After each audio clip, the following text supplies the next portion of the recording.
जनतेला उदय पर्वाचा नवीन अध्याय सुरू होत आहे। त्यासाठी रत्नागिरीतील जनता उत्सुक आणि द्विगुणित झालेली आहे। उदयजी सामंत साहेब हे 5व्यांदा विधान सभेवर निवडून गेलेले आहेत। हा जनतेने दिलेला मोठा कौल आणि त्यांचा दणदणीत विजय आहे।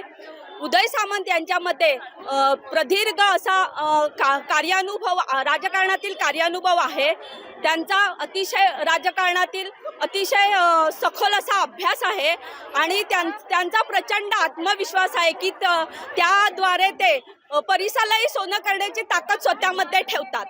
आणि उदयजी सामंत यांना मंत्रिपद आता मिळालेलंच आहे। ते जेव्हापासून राजकारणात आलेले आहेत त्या मंत्रिपदाशिवाय ते कधीही त्यांना असं मोठं मंत्रिपद मिळाल्याशिवाय ते राहिले नाही।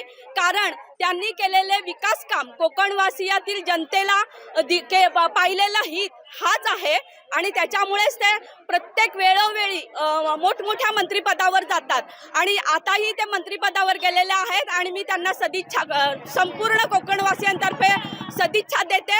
लाडकी बहीण योजना ही अतिशय प्रभावीपणे त्यांनी राबवली आणि ती योजना त्यांना फलित झाली असं मी सांगते आणि त्यांना सर्व लाडक्या बहिणींकडून शुभेच्छा देते।